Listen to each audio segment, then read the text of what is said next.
It seems like I got nothing to do. Hit up Sim Standard Radio. I'm listening to one of the top podcasts, and they bringing you the real. And when they talk sports, it feels like you on the field. From real talk to real sports, from Madden to 2K. Just listen for one day, they'll grab you when you say it's on the net, man. Turn off your stereo, not music. I mess with Sim Standard Radio.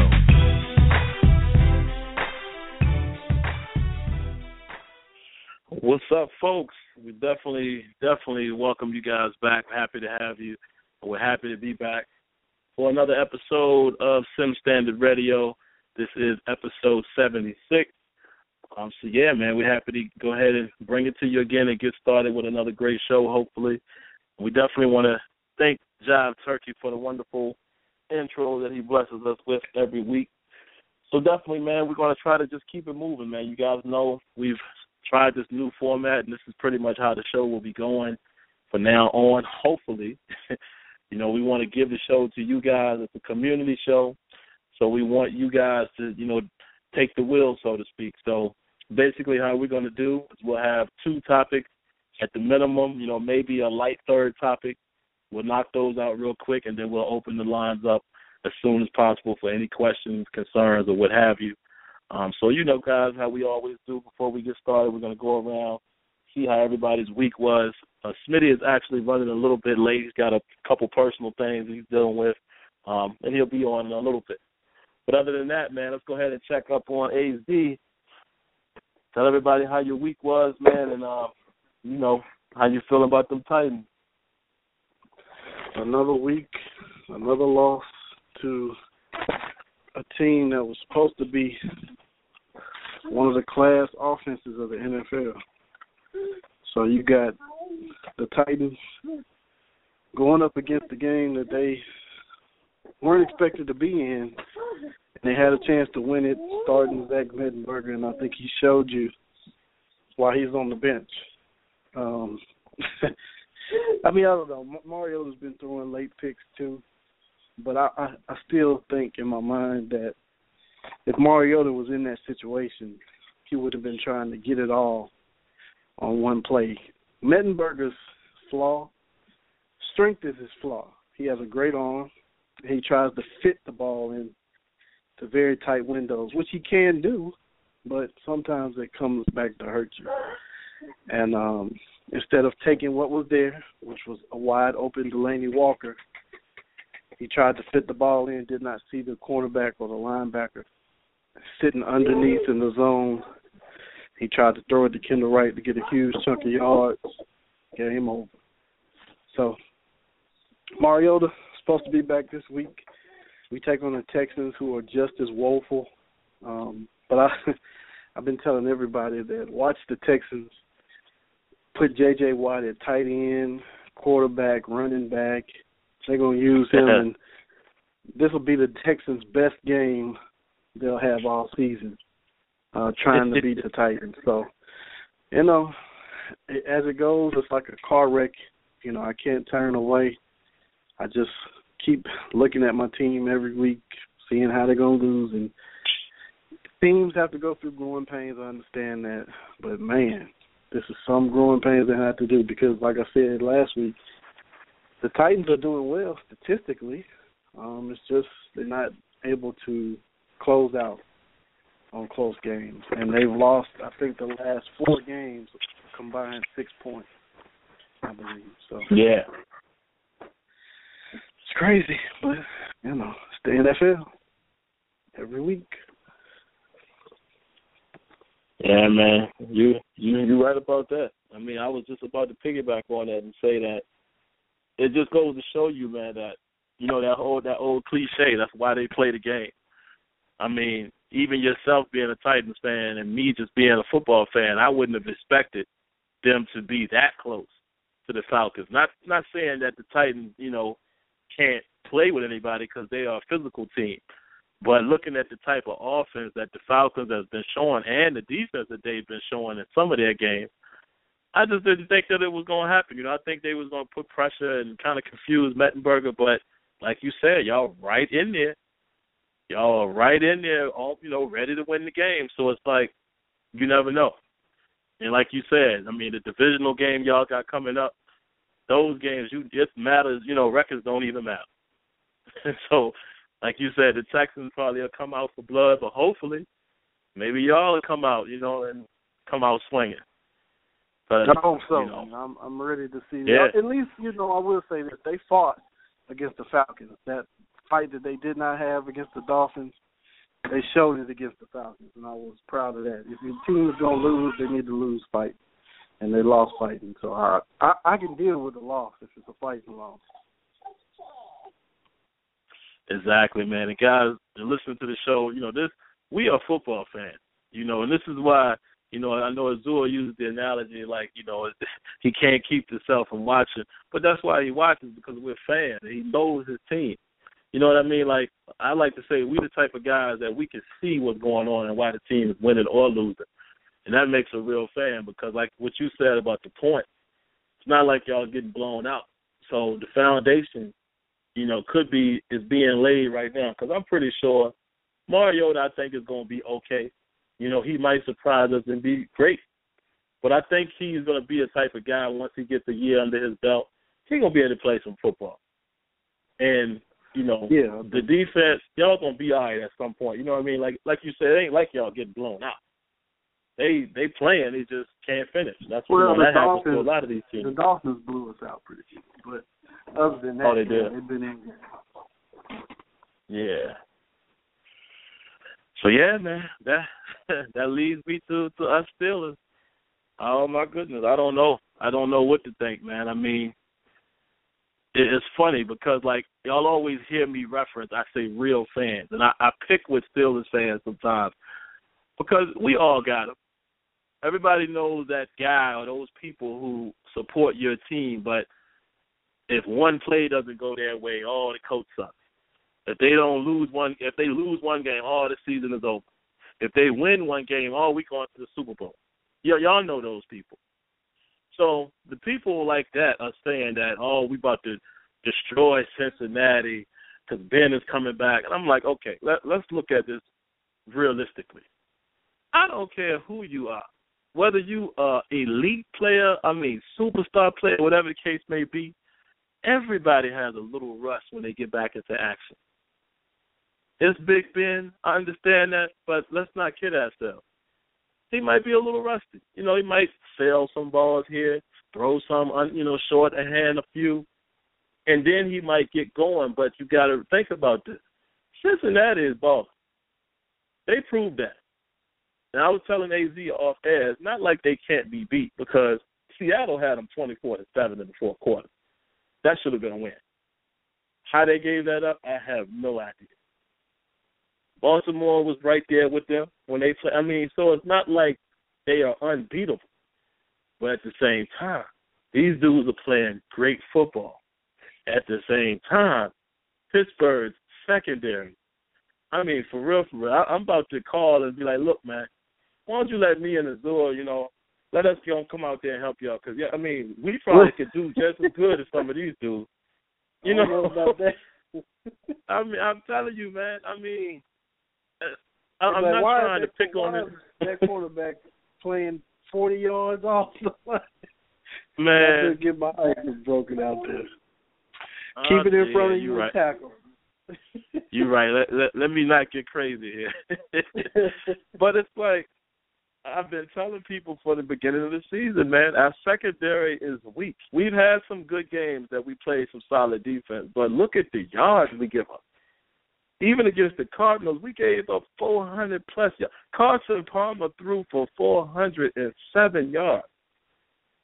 And you can't do that in the NFL. I don't care what team you are. Eventually, if you're giving up that many yards in between the 20, somebody's going to crack the end zone. And our offense didn't get going against Kansas City. Landry Jones throws a couple picks. It's going to happen. So let's just fast forward to Cincinnati. Come on now. They got weapons. They got A.J. Green. That's all you got to say. They got Sanu. They got Jones. They got Eifert. They got the two-headed monster in the backfield. So let's not act like we've been playing steel curtain defense and we just going to roll over these dudes. And like I said, there's going to be a little rust on Ben. And I'm going to be at that game. I actually never gone to two games in this close together. I'm going to this one as well. And I'm going to be out there. Probably have my voice going to get lost again, but we're going to see, man. That's all I can say. Now, I'll say this real quick, and then we'll move on. As far as where we stand, at 4-3, we desperately need to beat Cincinnati because they're 6-0. And if we keep losing, and I'm sure we're going to win some more games this year, and we can make a run. But the chances of winning the division is very slim if we drop this game. We drop this one, we go 4-4, they go 7-0. You just do the math. We're probably trying to play for a wild card. And then you got teams like the Raiders, who ain't looking like no bums this year, coming in Pittsburgh next week, who have been able to beat Pittsburgh quite often the last few years. So I don't know. I'm just a realist about mine. I mean, I think we, much like AZ probably would say, our team is in a state where we can see bright spots. I can see where we could be a good team. Offensively, that goes without saying. I ain't even worried about that. Keep everybody healthy. Ben and them going to put up points. Martavis Bryant's going to be a stud in this league. But we got to get that defense together because if not, the elite teams are going to pick us apart. Imagine us playing Green Bay in the Super Bowl or something like that. It'll be a loss. Aaron Rodgers would pick us apart. Tom Brady, they would pick us apart again. You see what I mean? So I'm just keeping it real, Steelers fans. Let's not get our hopes too far. Well, we'll see what's going to happen Sunday, man. We need this win, but hey, we'll see. But anyway, guys, not to take too much of the time, let's go ahead and jump into these topics. Before we do that, letting everybody know, if you're listening, I do see we have 3 callers in the queue right now. You know, if you want to speak to us, press 1. The way we're doing it now is we're getting callers in much faster. We're going to knock out our topics, then we'll bring you all right in. And then after that, anybody else who's listening online, if you want to call, definitely give us a call at 516-453-9126. Press 1, and then we'll answer the calls in the order that they're received. All right, now, looks like AZ dropped off for just a moment. I think Blog Talk is acting up again. So I'll go ahead and, read you guys the comments, and maybe I'll bring in one of the calls while we wait for him and Smitty to come in. But basically, I keep saying comments, guys. I think I'm stuck in the YouTube mindset. I meant to say I'll read you the topic. We want to talk about tonight, man, first and foremost, and when Smitty gets in, hopefully he'll come in soon, because I want him to take the lead or at least come back to this. We want to talk about the community game, the community game creation. And basically what we're talking about is what would happen if the community, us community members or people out here that, are so critical of how games are done and created, what would happen if we were the ones that were making these games? Would there be real effort put into making the game great? Or, would these sports games take a huge leap? Would people be able to handle the pressure of someone criticizing them? So that's what we kind of going to talk about in regards to that. Like I said, hopefully Smitty will be in when we get to that, because that's one of Smitty's areas, and we'll let him take the lead on that. But then the second topic would be in regards to the Bleacher Report, the article that just came out. They talk about the 10 features that every sports game must have to be successful.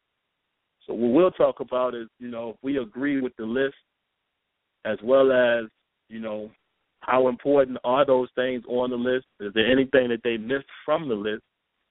As well as, are there things that shouldn't be on the list that we don't feel that are important? So that's basically what we'll cover.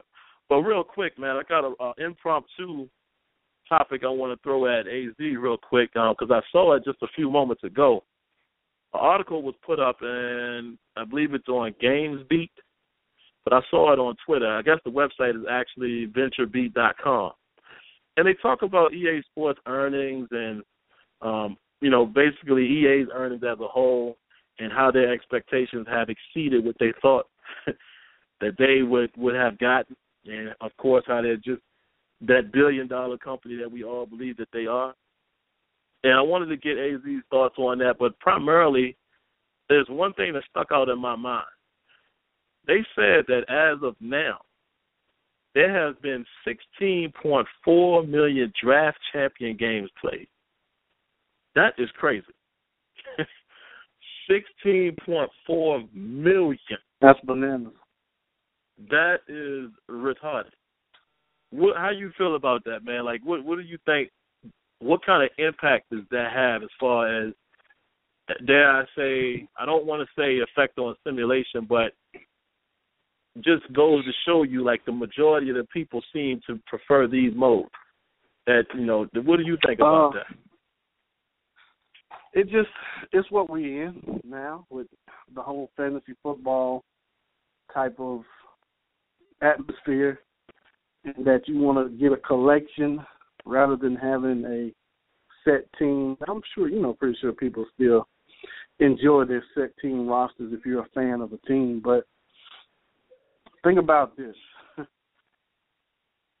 Cowboys fans who, even though you have Dez Bryant, your team passed on Randy Moss or, your team passed on Ben Roethlisberger, and you really wanted that guy on your team.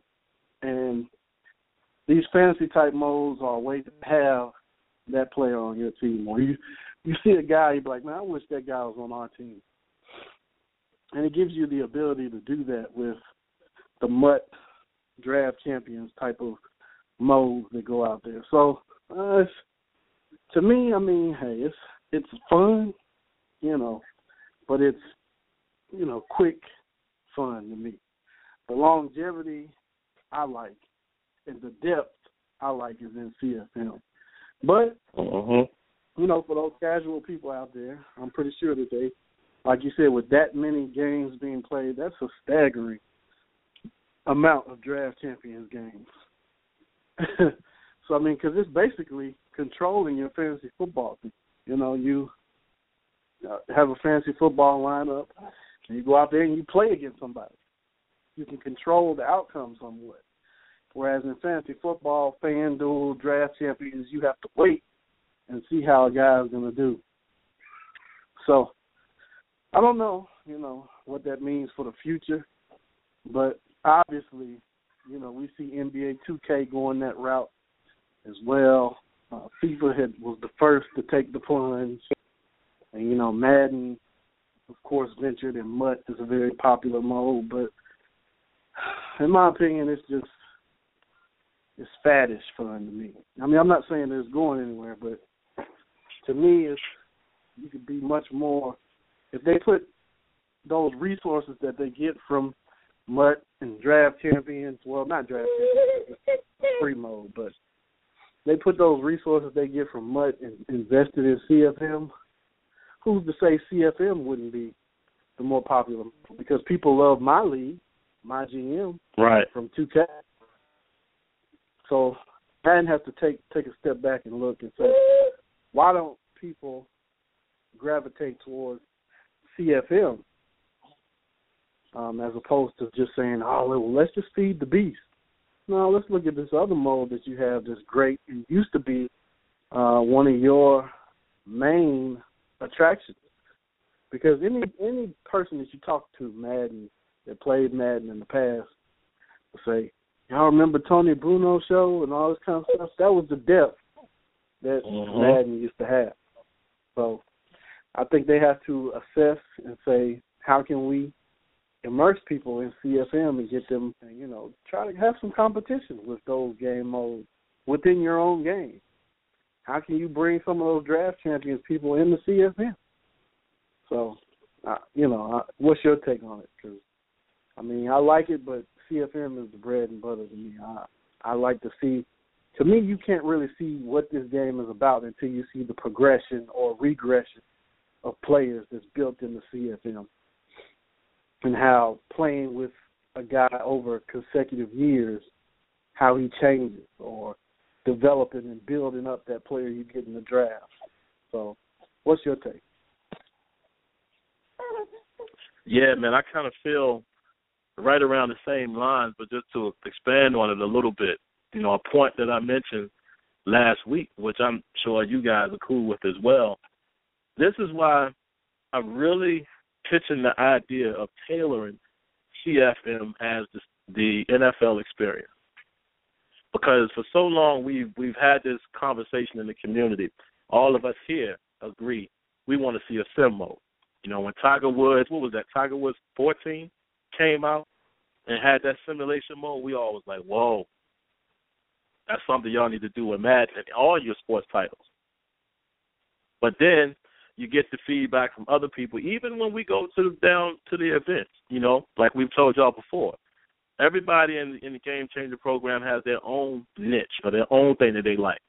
So there's even been guys in the program that kind of was like, no, you know, that probably wouldn't work for whatever reason. And then, you know, of course, you get into the marketing side of things. And, you know, people will say, well, you don't want to, you know, like tailor modes for certain people or cater to certain people. Okay, I get that. Because, you know, what they were saying was, you know, we always said take away all Madden and all of that and just, you know, make it simulation, casual, beginner, what have you. So they said, well, what about those people that want to feel like they're on the same level as other people? You don't want to separate them like that because then you got, you know, these people complain. And I said, all right, well, why don't you disguise it?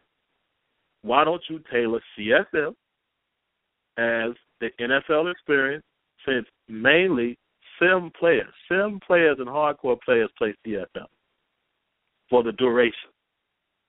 People who just want to pick up and play, have a little fun, brag to their homeboy or whatever, saying, I'm better than you in Madden, they play Draft Champions, they play MUT. So you can separate the communities, make everybody happy by just tailoring CFM and present it as the NFL experience, the most authentic NFL experience if you start this mode. And this is why you need to do it, because just to get back on point, 16.4 million games, and I know I've contributed to some of those games because I've just been waiting for our online CFM to get started, and I like jumping in there every now and then to see how I fare against these cheesers. And like you've seen, most of the time I'm able to be successful. That makes me feel good. That makes me know that the game is changing. But at the same time, it goes back to show what we always say. Look who's getting more attention. Those who are out there that, you know, that community is bigger than ours. This is what we continue to say. But the culture is changing. So we've been told everybody is leaning towards authenticity. So we're going to see. But I think this kind of helps us to possibly get what we want. Because I'm going to push for, like I said, make this the sim experience. Because, you know, I'll even try to downplay it and be like, you know, obviously ain't a whole lot of people playing CFM, so why don't you get at us? You know what I mean? Let the normal Mad folks have that. And just give us what we want at CFM. And I think this could help that case. But all in all, I think that's crazy, man. It just goes to show you, man, like I've been saying in my sim versus them video, you have people like us who try to play football versus the people who just play Madden. Some people are just good at playing Madden. I don't prefer to play with those guys. But, yeah, I just wanted to throw that in there, man, because I saw that pop up. And that kind of leads to the next point, actually, you know, the Bleacher Report. And they're basically talking about 10 features that every sport game needs to be successful. So what I'll do real quick is I'll read off the list for you guys who haven't seen it or read or what have you. And, you know, we'll chop it up a little bit to see whether we agree or disagree. Number 10 on the list is a card collecting mode. And they showcase Madden's Ultimate Team as being the example. Number 9 is sliders. All right? Number 8 is some type of online team-up component. Number 7 is TV-style presentation. Number 6 is online stability. Yes, yes, yes. Number 5 is some type of, the verbatim says, creation tools. All right? Number 4 is single-player or campaign modes. And again, keep in mind, they talk about a sports title.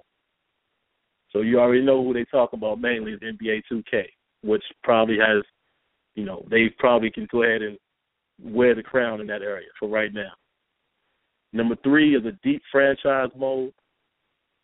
Number 2 is lifelike visuals. And number 1 is fun gameplay, which we know that word fun can be different things. It can mean a lot of different things. And that's why I say, guys, if you haven't done so, check out the article. It is on Bleacher Report.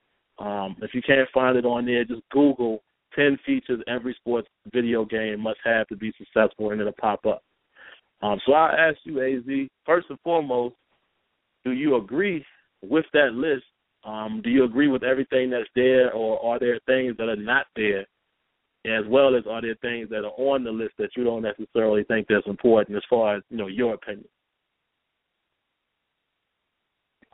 All right, I got my 2 co-hosts with me, so excuse the background noise that you might hear. But I think he pretty much nailed it for the most part. And, number 1 being gameplay. He said fun gameplay, which to me, I guess you can define that different ways and branch off into what is fun to different people. But because to me, number 1 would be sim gameplay. But I think there's some specific stuff that if we were making it into a Madden list, that would change that list for me. You and I talk about this all the time. Weather affecting the game, the ground or the field, the surface beneath the players actually mattering, player movement, AI, awareness. Those are big things to me that, in my opinion, can take the game to the next level. Because you have a pretty solid foundation, if you want to be honest, with Madden 16 to go forward on. And it's funny because people get mad at the football that they see. Oh, look at Blunt. I look like Madden right there. Look at that. I saw a post on somebody upset and said that the tackle engine was broken in Madden when it was the in-man technology of somebody who was kept running. And, the defenders took bad angles and let them through. And it looked just like that play you saw with Blunt. He goes again. So. Hold on, but I'm going to pass to you right quick because I got Keegan right here. Yeah, no problem. I got it. Well, all right, guys, as you can see, man, we are, again, family men.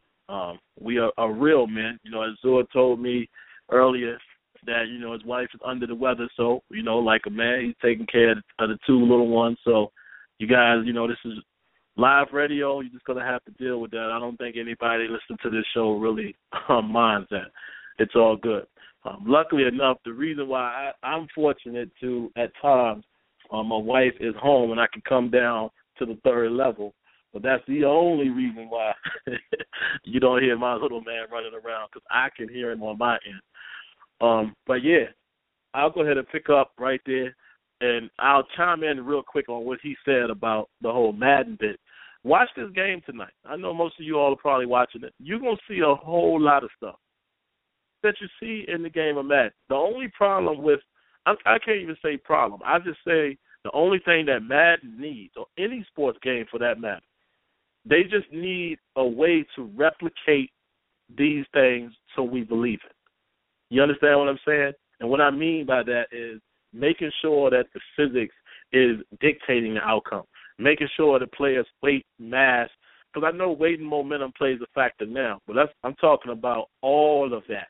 Not only just weight and momentum, but the player's body mass. Because, in some scenarios, if you're 150 pounds, there's nothing you're going to do to a 350-pounder. There's nothing you're going to do to him unless you catch him in an awkward position, and that's what I mean by player relative position. Ain't nothing you can do to him. Like, look at Amendola on this play right here. He took the legs out of that linebacker. That's pretty much what you're going to have to do to a big man. So make all of that stuff always matter. Whether your footing, your footwork, all of that. And then as long as that stuff matters and there's no, I ain't going to say canned animation because you need animation. But as long as there's no 2-man sequences and everything plays out fluidly, then I'm fine with whatever happens, because this is what we see on TV, folks. There's no plan to what we see on television. This ain't no scripted game we watching tonight. Stuff like that Amendola penalty and all that happened on the fly. You understand what I'm saying? So that's the only thing I would take away from something like Madden is if the game did it that way, I would have no beef, because these things happen. But anyway, just to address, definitely let me address the topic. I agree with the list for the most part. The only thing that stuck on is that fun gameplay is too vague. It's too vague for me because of stuff that I just mentioned about what I would like to see in the game. Those type of things to me are a must. I could probably name 5 gameplay features, and I did it in a recent video. You guys probably saw it, where I talked about my top 6 areas that need to be addressed. See, that's 6 things right there. Even though I also, yes, real-life visuals, I want to see that. Deep franchise mode, a single-player mode. So in franchise, if we're talking about CFM, when you're playing as a player, it needs to have something like, to be the story that NBA 2K showed us. Creation tools, not that big a deal to me, but at the same time, I know equipment and stuff like that is a big deal for some people. So, yes, it probably will need that to be successful. Online stability, absolutely. To me, I think creation more so, when he goes that route, the way I branched that off is having custom draft classes and that kind of thing, as opposed to what he was listing on there. That's how it could be implemented in my eyes. Yeah, I agree with that. So, yeah, all of that stuff. So I'm not going to say that I don't disagree with the list at all, but my thing is it all has to be centered around gameplay. And there goes Gronkowski, and nobody can stop him. Lord have mercy. But, yeah, it has to be centered around gameplay for me. Now, let's remember what it says in the title. It says, must have to be successful. Speaks volumes right there. Because that word successful could go a long way, as we have just talked about a few moments ago. Madden 16 is very successful. 16.4 million games in draft champion. Yeah. The game is very successful. So it's like, you got to look at this list and understand, like Azul said, this is where we at right now. This is the generation that we have. We have to do what we can to allow the developers to still see, yes, there's still people like us that want to push that simulation envelope. They want to do it. Because for the most part, and we've told y'all this before, we're kind of like their confirmation. They go in there with ideas and stuff to their bosses. And sometimes, like when we go down there, we reconfirm things. I've had them literally tell me, man, I'm so glad y'all said that. Pitched that earlier in the month. And they won't show about it just yet. But to see that y'all saying it's important after you tested the game, guess what? The next time we came, it was there. That's how we're making a difference. And that's how we need everybody in this simulation football movement. Keep throwing those ideas. Keep throwing that stuff, man, that we can take down with us, because we're just 3 people. I'm sure you guys have ideas that we might not even think about, or that's not at the the tip of our mind or whatever. But we'll be reconfirmed by hearing it from you. But yeah, like I said, man, for the most part, I agree with that list 100%. But to me, it all starts with gameplay. It all starts with gameplay. But again, the title is a little skewed, man, by saying in order to be successful. That's different. Because obviously a game can be successful and not be a full-blown simulation. We're seeing that. That's kind of how we feel on that, man. So we'll go ahead and move on to the next topic. And like I said, hopefully Smitty will get in here soon, because I know he definitely wanted to address this. But I'll pose the question to AZ first. Smitty wanted to basically know, what if the community we were the ones that was creating these games? What type of effort would be put forth in that regard? What if it was up to the community to make these sports games? And I think what Smitty was getting at with this topic is we see the lack of effort overall by this community. You see it.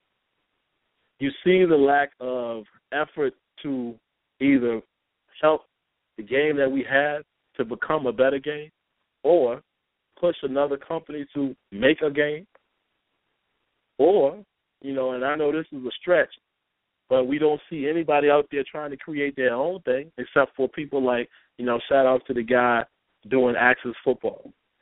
Shout outs to Dolph Destro and Cameron Irvin and all of these guys that do the SFL. And shout out to those guys who I can't remember the other guy's name right now, but it's PX1 Sports. I know that's his tag.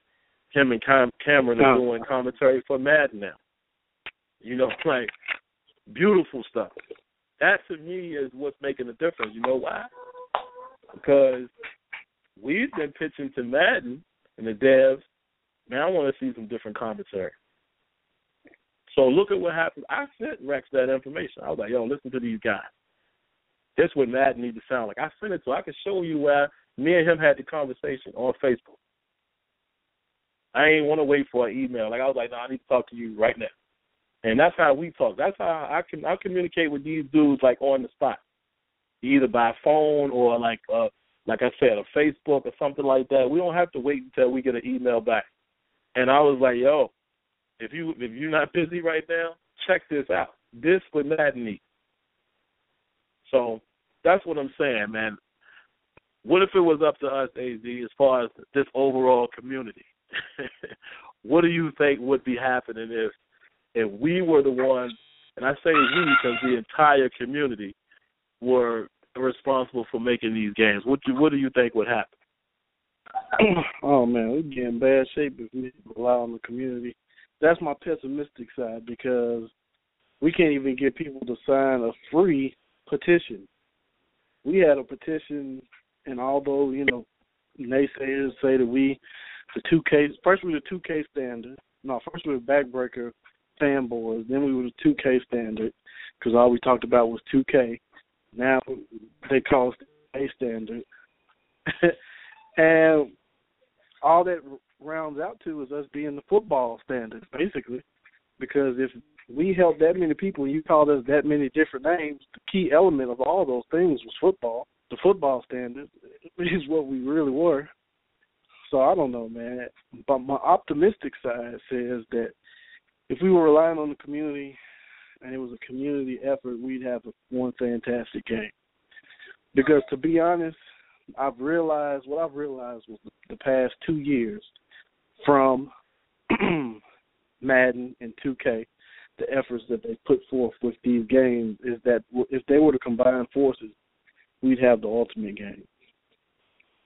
And I think that's football and basketball because these companies used to be in bed together when it came to development. And they branched off, started doing their own things. They're competitors now. But to me, if we're talking about the community, if you include everybody in the community, you get all parts. And that's 2K, EA, Backbreaker, Sony. Don't forget Game Breaker and Game Day, NFL Fever, Quarterback Club. Like, there's a lot of stuff that we could pull from historically, and I think it would make for an ultimate football experience. So that's my optimistic side in saying that if we were relying on the community, we'd have what we wanted by now because it wouldn't be just one company input. It would be input from a lot of different sources, and all those sources, equal different experiences. But honestly, like I said, the pessimistic side is we can't even agree to disagree, and that's sad. Like you said, we have people who don't want to help the company that's making the game. Although there's no new game from a different company in sight, we have people who don't want to help the company improve. And although they are improving, then you have people who fail to recognize the improvement. or they hate to give them credit because of something that happened in 2006, 2007. People are still holding grudges from Madden 06, Madden 7. Still holding grudges from when Ian Cummings was there. We have a whole another development team that's in the building. And people are still upset about stuff that happened in the old regime. So, as they continue to be mad, we'll continue to push for innovation, enjoy the football game that we have, enjoy trying to help them improve. But if you play Madden 16, there's no way that you go back to old Madden and say, oh, this is so much better. No. I mean, and you could call that opinionated, but it's a fact that there's stuff that's gameplay-wise that's not in previous Maddens. Those were scripted. So you'd rather go back to scripted. Even 2K was scripted. Clint Oldenburg pointed out that the offensive line had scripted animations in 2K. So when you're dealing with physics and, game programming and trying to get all these things right, there's going to be some growing pains with it. And I just think the physics element, because I saw some people say scrap the physics engine. Now, we want the physics in there. And physics needs to be in there because it needs to be, respected. But now that we're here, how do we improve on the physics engine, get the player movement right, get people to be respectable body weight, height, momentum, that kind of stuff. And that kind of stuff is coming along. You see it with the in-man technology. I think that's one of their best features to me this year because it replicates something that's not previously seen in a football video game, and that's heart, determination. There's no way you can see those in-man technology, sequences and deny them. But I'll pass it to you. And, what's crazy, what's funny about that is, again, not trying to self-promote, but you go back and listen to the interview that I did with Rex. If you go back and listen to it, he explained exactly how they came about, how they came with the organic physics and all that. He explained the in-man technology and organic tackles and explained how it's a marriage. They came together. And that's the thing. Like Azul said, I see sequences in that game, I'm like, wow. And you telling me that you prefer, you want to take the physics out? And just to touch on that real quick, because I don't want to be too long on that. I know we got Smitty on now, so I definitely want to pass it to Smitty and let him, chime in on this because this is actually his topic. But think about it. We're not on the same page if you out there thinking physics should be gone. What do I say in every video? Unscript animation, untie sequences, make players' positioning on the field, like his relative position to the player, matter. Make his mass matter. Make the physics dictate the outcome. How could you accomplish that without physics? Why would you want scripted animation when every game right now, even the games that you love, are using physics? So why would you want the football game to go back to the old days? So in other words, you're saying you just want it to look better. You don't want it to play the right way. You want it to look better. I can't agree with that. And just real quick before I throw it to Smitty, because I know Smitty's going to nail this, but what I feel about the community, if we, like Azul said, we'd be in bad shape, man, if the community was making the game. I'm going to tell you why. You know what would end up happening? It'd be like what's going on right now, like with EA Sports and us Game Changers. They would it would be a select few of people that can actually give real feedback to help. And then the group that's making the game would just be a one solo group, because there are people within this community or what have you that they don't offer any value to the game, to any game. Just think about that. I'm not even picking on that. They don't offer any type of feedback or how can we do this better? They don't do none of that. So those people would be around if it was up to this community. And the game would just be in shambles. But like Azura said, we can't even agree to disagree with certain things. So I would love to see that. And I would love to see, not picking on anybody, but I'm going to say a name here just so you guys can remember. Listen, I'm not picking on this guy, whatever. I haven't even heard or seen from him in years. But you saw what happened. This is actually giving him credit.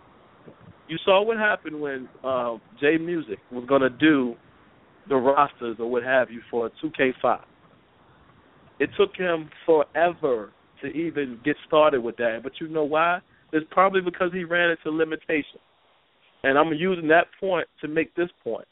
What would happen us in the community when we run into these limitations or we run into these problems or we run into these bugs and glitches?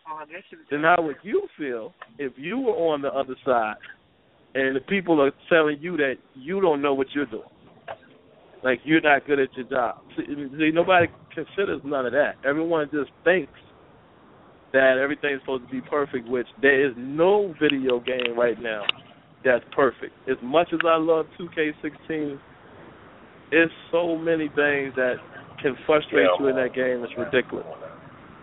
But anyway, I want to throw it to Smitty so he can give his piece, and then we can start taking callers. But yeah, Smitty, first of all, welcome to the show, man. We're glad to have you. And we're talking about your topic, man, the community game creation. So definitely go ahead and give us your thoughts on that regard. All right. Yeah, thanks, everybody. I'm currently riding with the wife and the daughter in the car right now. So, if you hear any noise or what have you, that's the background noise, if anything. Now, basically, some of what you're saying is already what I'm getting at. And the way that I'm looking at it is like this, okay? Let's say, like, I'll break it down by percent, from a percentile standpoint. This is how I basically thought about it. If, let's say, the devs step away from the table, they just say, you know what, we're going to give you all the tools. Y'all said y'all want a new engine. We're going to give you the engine. We'll give you all the tools and everything you need to build it, but guess what? We ain't going to be there. Y'all build it. Now, this could go for any game series you want, Madden, Live, 2K, whatever. Doesn't matter. Now, you go start off with 100% community participation. As soon as they say, we moving back from the table, y'all handle it, cut that to 50% right off the top. Okay, because we already know how the community, they ain't trying to get their hands dirty. So you can already scratch that. Now, from that 50% that's going to try and work at it, you got to brainstorm, you got a game plan, you got to come up with ideas, you got to look at the blueprint, see what you're going to do in terms of making the game happen. Just from that aspect alone, that 50% is going to cut down to 25%. So now you got 25% out of 100% participation, and you haven't even built anything. So now you start building something. But then you're going to get people that are going to get frustrated because, well, my aspect of the game isn't there, and this is what's going to make it sim. Well, that has to be in the game. This has to be in the game. Well, that ain't going to do it. This got to be there. That whole frustration alone, you could cut that, once again, down to 12.5%. That 12.5% basically is what's going to be the people that are going to make the game. Those are the people that, and basically this goes off of what Sim said. You know, that little bit there. Like, now, mind you, I haven't been listening to the show. I haven't been able to listen to what's been going on so far or what's been discussed. But that small percentage is going to be your Azuras, your Sims, Smitties, DJ 81s, your King Havos, your DSKs, your NY Kias 757s, even my man 407 that gave that great insight from development. Those are going to be those people. But you want to know what's going to happen? When that game comes out and it looks like a backbreaker kind of game where, oh, man, I can't hot route. Oh, man, how come franchise doesn't have this? Oh, man, where's OTP? Oh, how come CFM ain't this? How come franchise mode ain't that? How come? I thought y'all knew what was required and what needed to be in the game. How come y'all ain't do it? And we're all going to hit you with the same thing like we tell you guys now about Madden. You got to build. We're going to tell you, like, well, real talk, we got to build. You got to start somewhere. It doesn't matter if it's 2015, 16, 17, whatever. You got to build. And see, a lot of people aren't going to grasp that, and all they're going to do is complain. You're going to have people that are going to complain about what's going on and not understand what it takes. And that's why I put the number so small, because the people that are going to get looked at as the people that know what it takes are going to be the ones that will catch the blunt end of all the strife. Because it's like, yeah, we know what it takes. It takes a heck of a lot to make it happen. But it's going to take us that required time to get it there. And that's what I'm saying. There's only a select few that honestly can that can handle what's going on and endure what it takes for things to happen to get the game where it needs to be. Just like Sim said, half the reason why I wouldn't play APF is because it's scripted. I already know when a certain animation triggers, I can't break free. I have no shot of getting free. It's over. The play's done. Madden, I see things happen at times where it's like, yo, that was an amazing play, and it had a scripted animation in there, but it also had that combination of organic physics play a role too. You don't have that. You don't have that element in APF like that. The ball is the only aspect where it's dynamic. That's it. You see what I'm saying? So when we're talking about, when I see people say things like, oh, man, I want the physics to go away, I want it to go back to scripted. Why? I want 2K to go away from that with the basketball. You know what I'm saying? Like, I love the footwork, but it's still a bunch of scripted sequences. It's still not fully tangible. It's like the 2K, that's all, like, you know, just to end it, you know, with this point, looking at 2K, because I don't know if y'all talked about the topic already or not, but looking at 2K and what they have in their game right now, it's like a gift and a curse. Because it's a gift because I love what they said on paper, and I love when I see it function in the game. You know, the defensive adjustments, the player movement, all these different aspects. Like, I love seeing it. But at the same time, the game still suffers from the exact same problems that have hindered it. Like, with having two-man animated sequences, foot planting gets negated. You know what I mean? If I'm one-on-one with the defender in front of me and I want to drive past them, I can't drive past them without a two-man sequence, you know, triggering to some extent. So that to me is a problem right now in the game. So that's why I'm like, that's why I say 2K is a good game with great potential, you know, and and I look at, you know, Madden, as we all know, Madden is work in progress, but they're progressing in the proper direction. And I mean, Sim talking about the interview and everything, that ain't tooting horns at all. That's just real talk. You know what I'm saying? Like, we said we wanted all these things in the game, and Rex is clearly laying it out. We still got some core things to get right. Then we could do the things like dynamic weather and all them other aspects. Like, they got to build. So that's a point that I mean, y'all know it. People that pay attention to our show and everything know that I've said many times over about when I brought up NFL 2K5. Those dudes spent several years building that foundation. And Madden's got to do the same thing.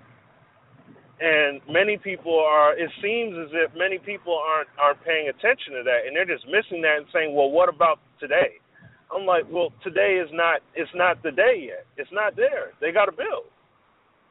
And that's just the reality of it. So, you know, but that's my input on that, though. I'll let you take it from there, Sim or AZ. Yeah, man, You said it, man. AZ gave his spill and I gave mine. You know, we can go ahead and jump to some of these callers.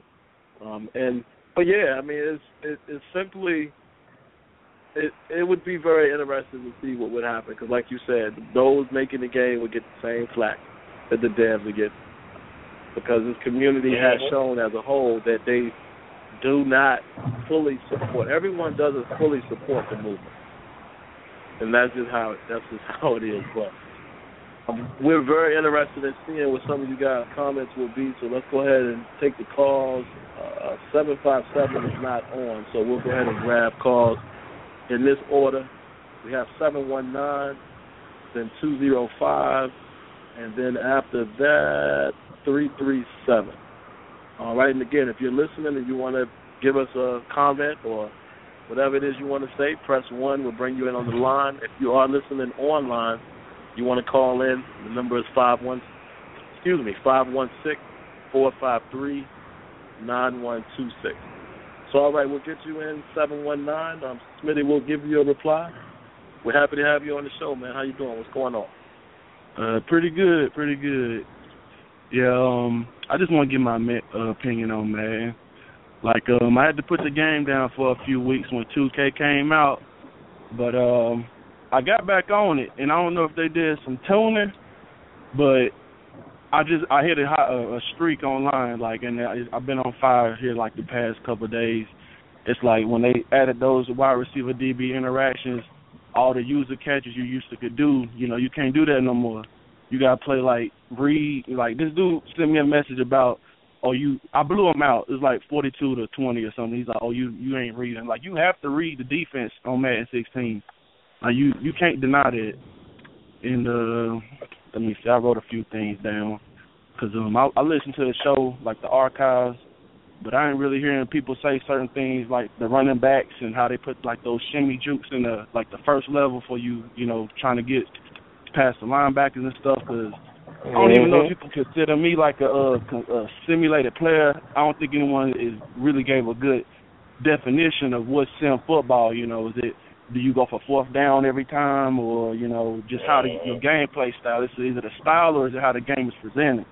You know, right. So, right. To me, like presentation-wise, like I said, I'm on the positives right now. Let me pause this game. I'm on NCAA 14 right now. On the off day, you know, I wish they had some of those rack catches and possession catches on this because I'm getting it in right now on that. But I wish, like, on the, let's see, positives, yeah, I said the shimmies with the running backs and, you know, being able to, you got more control with that, you know, running the ball and stuff like that. But here goes some of the things I think could improve. I'm going to just move on. Like, when you play with the Colts, and you score a touchdown and you hear that train noise, that's kind of like, you know, making me feel like I'm in the game, you know. So I don't know if it's like they got a bunch of cut scenes and stuff like that, but, you know, I enjoy hearing that. Every time I score a touchdown, I let it ride out just to try to make the dude kind of frustrated because, you know, if they listening, you know, that's kind of, yeah, you know what I mean? Like, if they could add more stadium noise, like when you playing 2K, you can hear a certain, like when they shoot a free throw and that coin noise for certain stadiums and stuff like that, you know, they could add certain things in there. And, like, you know, just certain people got different, let me say, sounds that go off or whatever, you know. Let's see. One more thing I was thinking about on defense was when you playing the line, I don't really see too many people batting the ball down when they on the defensive line. I like to play defensive line a lot. But if they could try to, you know, improve that would be good. But my opinion, you know, I think I'm not a Madden fanboy because I was on the fence about it, and I only play strictly online ranked because I don't have time to get fully in depth with CFN. I don't have the time or the patience, so I usually run about maybe 100 games, you know, for the year. But you know, I'm a 500 plus player, and I was kind of like, the game was hard to me when I first started playing, but like now I think I got used to it, and I can even tell my game has improved on NCAA, just being able to read the defenses a little bit better. But you know, that's all I got to say, really. You know, y'all can make your comments. I appreciate it. Y'all keep doing what y'all doing, because the game keeps adding more and more stuff, and I'm enjoying the game now. It can be tweaked, tuned up, but y'all might be able to think of some more stuff because I'm kind of blown away, and for people to say the game is garbage, it's always about 30, 40, 50,000 people playing ranked, and that's not including, people playing mud and stuff like that. So all them other people that's complaining about the game, y'all just on the back burner because it's still people playing the game regardless. So that's about all I got to say. I appreciate the time. All right, man. Well, we definitely appreciate you calling in. You know what I'm saying? And yeah, man. Hey, we do need to see. I mean, we spoke on it before. I would love to see an organic line play like how we had it in Backbreaker, except you have more animations to depict what's going on, but not be scripted. From the footwork, the footwork to it's slipping my mind. From the footwork to the moves you can perform, like, I would love to see it all be completely unscripted and untethered. Yeah. Same as we talk about the run game and all those elements. But yeah, I mean, it's getting more and more and more undeniable in terms of what's happening with the game to say that, it's not tangible football going on and it only has a little bit of it going on. Like, I'm sorry, that's not legit. So can't agree with folks there, but that's progression for what it actually is, and it's there. It's just a matter of consistently going forward with the building process at this point. So, and they're doing it, but it's just going to take them time to get it done. So, thanks a lot for the call, man. Absolutely. Thanks for the call, man. And yeah, Smitty hit it right on the head. And, not much more I can say, but let's take the next caller. We got 205, and we give you the order again after that, 337, and then we see 407 as well. So 205, AZ, we'll hit you with your reply. What's going on with you tonight, man? What you got for us? Pretty good. How are y'all? Good, man. Touch a little bit on this post I was talking about earlier. I've been putting out some videos. Me and 757 talk a lot about pretty much the same thing y'all talk about. Me and 757 was one of the last videos we put out was a little bit about the last time they did a little bit of work with tuning the game and stuff. The thing about Madden that really has us upset right now is that they give us stuff at the beginning of the year when we first get the game, and certain people out here start screaming about the game needs to be patched, and then they go and they nuke or nerf the game, and certain plays like with aggressive catching and stuff you just can't do in the game anymore. Like, I've noticed, have Des Bryant out there, and Des can't catch it single player, one-on-one, with an aggressive catch. He goes up and guys that's total trash on the secondary out there knocking balls down. That's the thing that really aggravates me, and it aggravates 757 because, the community, it's like they ask for all these things, and then we get them, and then the people that only play this game for a month and a half, totally destroy this game for the guys like us who want to play it year-round. They want to go out here and they want to talk about patch, and then they're gone. And then we're stuck with the game that we're sitting there screaming, hey, what happened? And that's the biggest thing that aggravates me is, when you give us this stuff, EA, Rex, man, you can't take them away from us now. You have to let the community that is telling you the truth be the real voice. Because there's certain people out here who just want to play this street ball, top football, and it's not really good. It's not good for us. It's not good for the community who sim. And, yeah, there's certain guys out here that want to talk about the aggressive catch was horrible, but it has to be some balance in there somewhere. if you nuke it for the defense to make it better, at least you've got to make some balance for the other side, for the offense too. So I'm not saying don't take it and tone it down a little bit, but there has to be some balance on both ends, not just totally nuke it one way or the other. It has to be 50-50. I mean, I agree with everything y'all said, but, I mean, I really would love to quit talking about these people because, I mean, they don't do anything for us. I mean, us that's on this movement, we know what's happening. We know what's going on. So if, you know, I'm not trying to say that we shouldn't ever mention them, but I really want to just get off of these people, man. And that's really just how I feel, because these people are, you know, they're not even valid anymore. Matter of fact, they're like in the background. They're in the rearview mirror, and they just need to stay back there, man. That's my take. I'll talk to y'all later. Have a great show. Peace. Appreciate the call, man. I'm right there with you. I don't even worry about aggressive catching anymore like I did when the game first came out. Like, if you have Megatron out there, maybe I do, but every other person, Dez Bryant or whatever, don't even worry about it because they nerfed it so bad that it's just not a factor anymore. And I told Smitty this and Sim, I felt the game was right when it came out retail. It needed, you know, a little touch here and there, but for the most part, you need to learn the defensive mechanic to prevent people from being so successful. Not only did you have, you know, the SWAT button or play the receiver, you had too many people trying to play the ball and get an interception as opposed to being out of position to play the receiver. So now that we had people cry and whine about that, aggressive catching has been nerfed unnecessarily.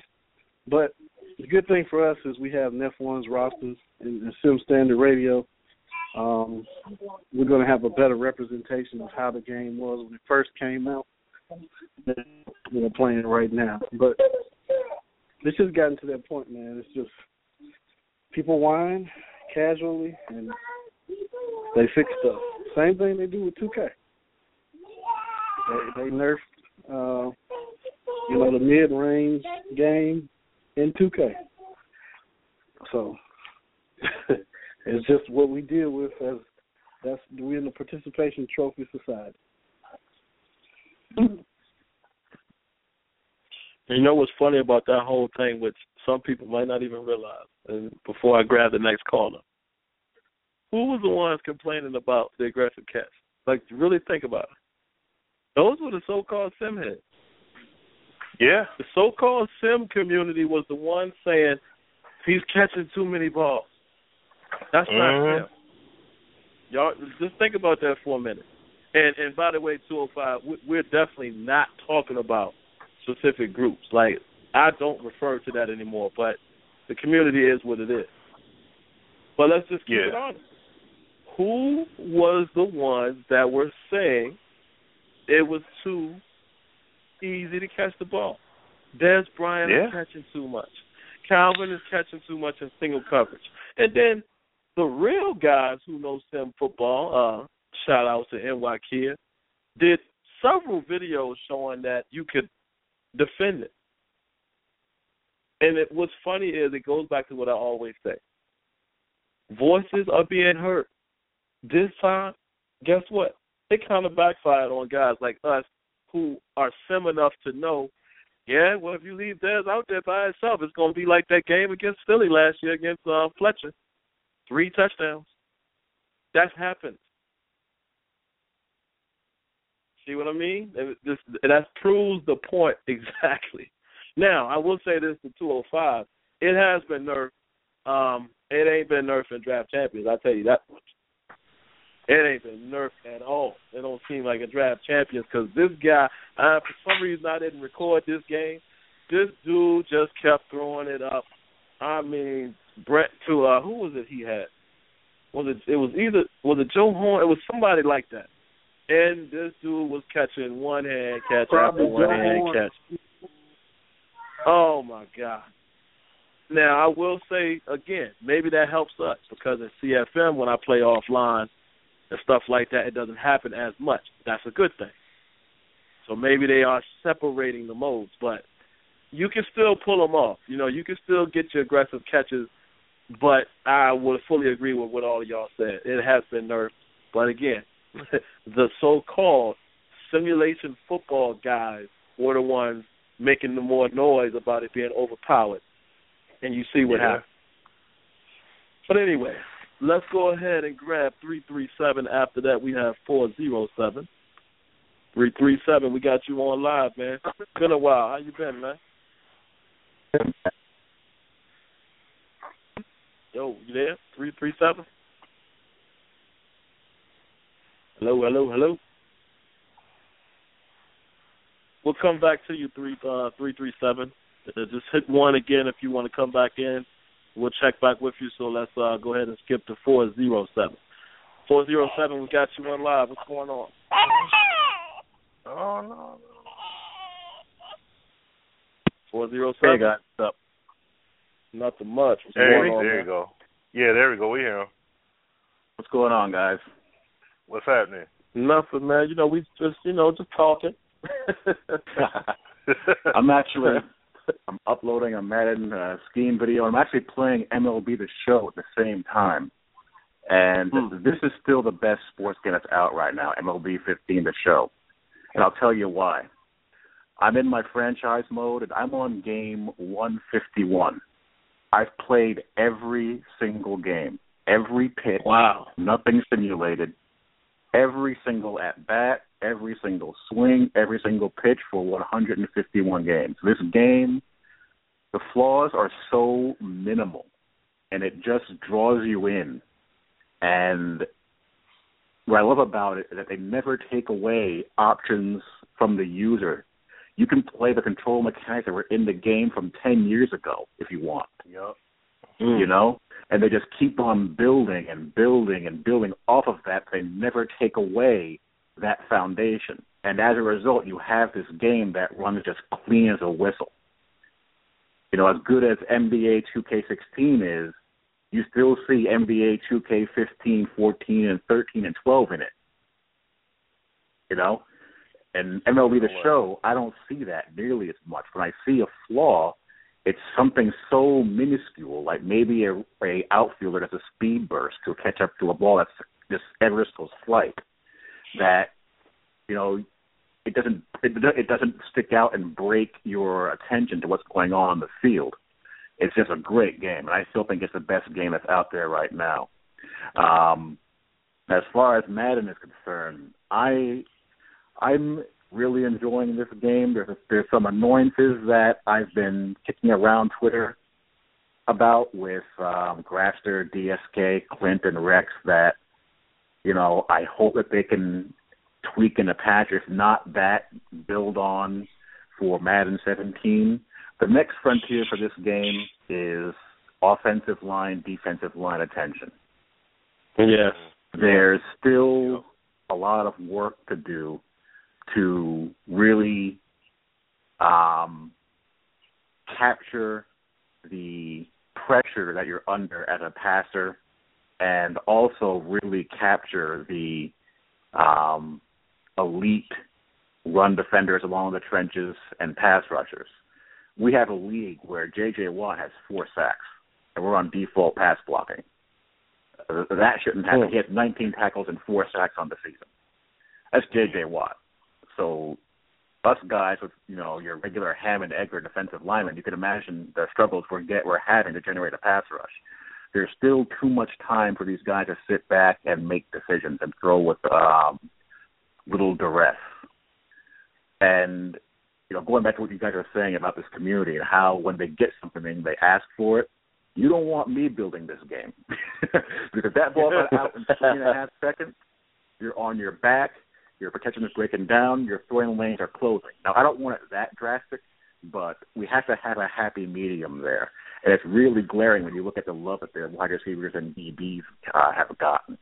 The thing in this community that gets irritating is that people, for whatever reason, seem to think that all 22 of these guys on the field are always moving in perfect sync, sequence, and always doing the perfect thing. on any given play, one or more of those 22 guys is either going to blow an assignment, miss a key, miss a block, get beat because he's just not physically good enough, panic because they get caught with sloppy technique or picking in the backfield or anticipating something. Someone is going to mess up. We see that every week. You know, we have these guys doing these breakdown videos of people not moving as perfect as they would like, and then you turn on the TV Saturday and Sunday, you see Earl Thomas and Richard Sherman blowing coverages. You see guys pulling catches out of the sky that, if they happen in the game, people are running to their Elgato to make a small video on. The game is getting better at capturing that. And as it gets better at it, the people that don't understand why these things are happening are just getting exposed. I'm in 2 leagues right now with the Jets and the Vikings. I'm running the exact same offense in both leagues. In one league with the Jets, I am fighting for my life. In the other league, I'm 12-1. The difference, my quarterback. I traded away Geno Smith. I didn't want to play Fitzpatrick because he's a journeyman that I can't really grow with. I went with Bryce Petty, third-string quarterback, and he's throwing the ball all over the place. I have 23 INTs and 13 TDs, and I know what I'm doing. In the other league, I have Teddy Bridgewater, 12-1, 21 TDs, 10 INTs. You know?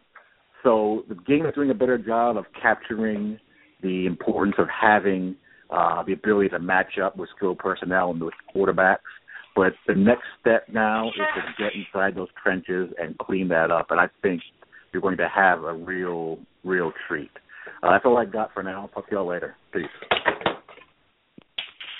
Well, NYK, man, you already know, man. It's like we don't even have to say thanks because you know it's always thanks for your call. But 2 things that you mentioned, well, it might even be 3, just to reply real quick. The trenches, absolutely. I mean, that was one of my top 6 areas. It just needs to be living. Like you said, like Smitty said, they have to unscript it. They have to allow more control. They have to allow untethered animation between the two. They have to allow the players' relative position, footwork, physics, skill, all of that has to matter. And it's another thing I wanted to touch on, what you said about people would hate it if you made the game because of the time in the pocket. We saw what happened with people who played backbreaker and you wasn't getting that time. They went crazy. All right? That's one thing. Number 2, you're looking at this game tonight. What have they been talking about Tom Brady?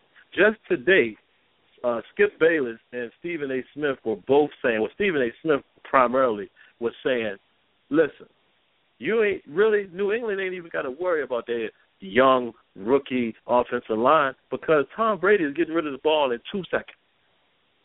What is that saying? That's saying that, like NYK has said, you only get 3 seconds. 4 seconds, I mean, that's an eternity. That's football.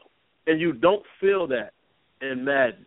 You know, sometimes when I get sacked, even when I'm controlling the guy, I was like, how did he get through that easy? It don't happen like that. It's usually some type of struggle, or if you pull off that great move, that great rip or the great spin like old school Dwight Freeney did in the game Sunday, that quick spin, sometimes that happens. But it doesn't even feel like that when it happens in Madden. It just feels like, oh, okay, they're going to let you win this time. So we definitely need those trenches to start becoming more of a mini game in itself. Absolutely agree with that. But, you know, just like you've been saying, man, I think I chimed in to a couple of those conversations.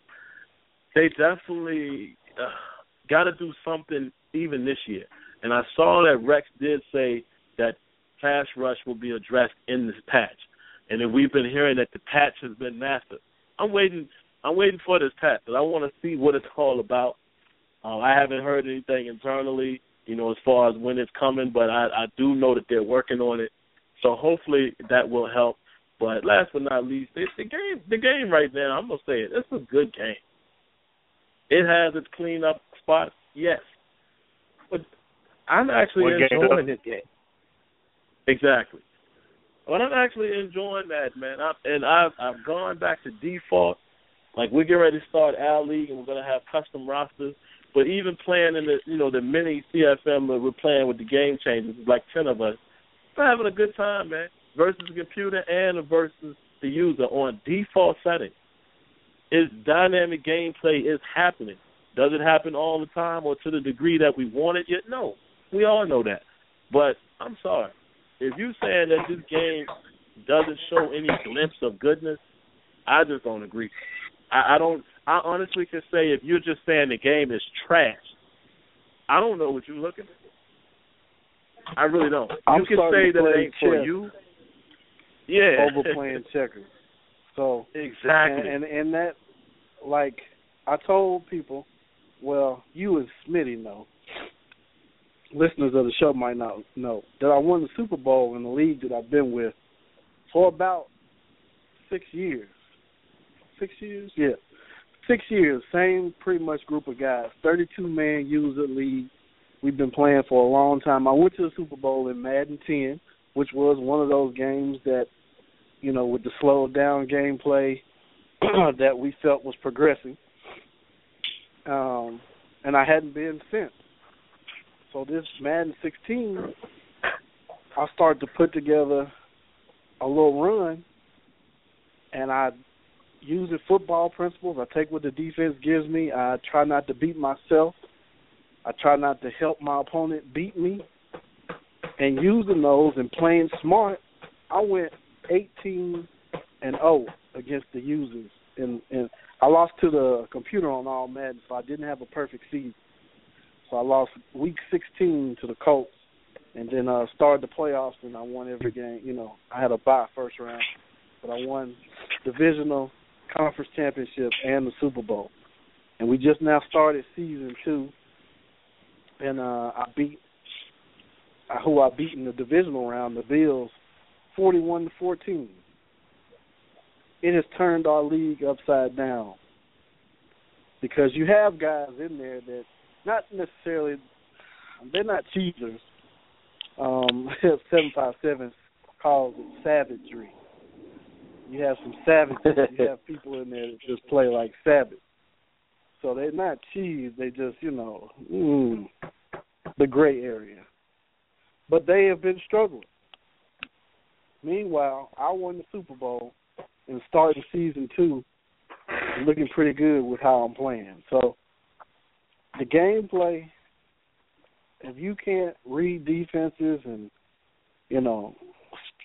take time to get in the skills trainer and learn how to read coverages, you don't use your blocking. Like, it kills me. If you getting blitzed, if the defense brings 7, you only block the offensive line, you need to keep a halfback in or keep a tight end in. Go max protect. People don't use what's at their disposal. And I think that's a problem in the community in general because you have all these wonderful plays in 2K. And to be honest, I would run plays in 2K. I like the freelance that they have. If I wanted to run plays, I could, and I wouldn't have a problem doing so. But they add all this stuff, and nobody uses it besides, a small niche of people. Mm-hmm. So, it's the same thing with Madden. They add all these things, defensive mechanics to help you combat what the offense is doing, and nobody uses it. So, I didn't mean to interject like that, but it just, that caught me right there when we were talking about that topic and, where the game is going and how if you play this game and you play smart, you'll be rewarded. You have too many people trying to, take chunks, throw the ball down the field every play. No. Take what is there. Try not to beat yourself. And don't let your opponent, help your opponent beat you. And those are football principles. That's what each team does each week. You have the same type of environment that you have in the NFL. So. Yeah, man. I don't get it. I mean, go ahead, Smitty. Oh, I'm sorry. Go ahead. Oh, no. What I was going to say was, first of all, from what NY Kia was saying about players not making plays perfectly, like DJ put out a video. I don't know if you guys saw it, but it was a great, great point. And the funny thing is, me and Kia were in sync, in terms of the thought process when we commented on it. We see in Madden that you have plays where you'll see two or three defenders latch onto the ball carrier, and it'll look as if he's going down, right? But then he'll break free, and all of a sudden, you'll see other defensive teammates just stand there, or they'll just casually walk, not do anything. But then once they break free from the tackle, all of a sudden they'll re-engage and try and catch up. Now, DJ had a play where Alfred Morris was playing against the Bucks. Two defenders were on him. It played out an animation sequence like they were both on him, but then he shed free. Gerald McCoy was there, but it was like he was walking. And then all of a sudden he re-engaged, and he tried to dive and club his leg, but he missed, and then he ran it in for 6. That's legit. Because, I know we look at it and say, oh, it's an issue. You know what? They should just go all out every play. But that's legitimate to football, and that was the point that DJ was making, was because we saw Brian Cushing. He's one of the best linebackers in the NFL. But they showed him against the Dolphins, and that's what Kia was getting at. They spotlighted him. It was a touchdown play that if he had just kept going in full gear, he probably would have tackled the wide out and took it in, and instead it was a 12-yard reception that ended up taking it all the way in for 6. And Cushing, basically, he was going all out, then he let up, and he started jogging and trotting and everything. And as the receiver caught the ball and he broke free and turned it upfield, once again, you saw Cushing just jogging downfield. Like he was taking the proper angle of pursuit, but he was jogging. And then all of a sudden he chose to gun it, and he ended up making a tackle, which was basically he tackled him into the end zone. Like he already crossed the plane. He just made the tackle just because. It didn't really matter. See what I'm saying? And I'm like, so if you see a guy on that caliber do stuff like that, that's stuff that happens in the game. And see, this is once again where we talk about what can or cannot happen in football. This stuff happens.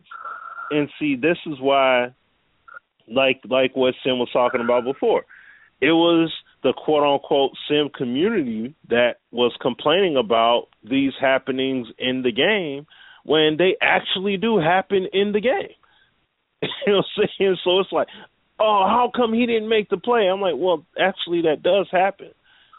And one of the things that we gripe about is the devs having all this access to NFL footage and seeing what's happening. I'm like, well, we're just looking at NFL AM or NFL Total Access or whatever, and they're just they're showing segments of what's going on, and we're sitting up here saying, man, dang, that's ridiculous how he didn't make. These dudes are able to access all the games and see what's going on and everything and talk to coaches and all that stuff. So they're seeing this stuff and they're putting it in the game. It's there. What kind of argument can you really make? You see what I'm saying? And I'm not saying that the game, the game's on point, everything's done, don't say anything. But what I mean is, though, is that you got to look at it from all angles instead of just looking at the view you personally desire it to be in terms of what goes on in the sport of football. You see what I'm saying? So that's all. I just wanted to add my 2 cents on that aspect there. But, yeah, I mean, you got to play these games. The more sim they make these games or the more realistic they shoot for, the more you got to be attentive in terms of how you play. Like with all the shortcomings 2K basketball has, I don't play the game like it's an and one game. I'm going to throw these down court passes and try and run and dunk on everybody or try and cross everybody over. Like, no, I actually run plays. I be patient with each possession. I try to make something happen realistically instead of trying to force it. Sometimes I have no choice but to do so. Right. And I have a bad possession because of it, like what happens in real life, like what Reggie Jackson did the other night. He had all them turnovers because he kept trying to act, all of a sudden he think he Russell Westbrook or Michael Jordan or whatever, but he dang near cost us the game trying to hold the ball and be a black hole out there as soon as it touched the rock. So that kind of stuff happens in 2K basketball, and I'm glad it does. So that's the kind of stuff we want. Like, just that's why when we make these points about Madden, it's like, yo, it's happening on Sunday, it's happening in the game. That's what we wanted. So I want them to do more of it. I don't want them to get discouraged and say, oh, well, let's patch and nerf and do all that. Like, no, I want them to enhance. If anything, enhance it with the patch. Not nerf it, make more people mad. You know what I'm saying? I'd rather it be that instead of the opposite. So, you know, just wanted to add that on, though. Nah, man. I mean, you're right, spot on. And like this bad pass that Ryan Tannehill just threw. I mean, what are you doing? That's the laziest like throw towards the sideline I've ever seen. I mean, I know everybody makes mistakes, but usually when a guy's running an out or corner route, like you try to throw it as close to the sideline as possible so only the receiver can get it.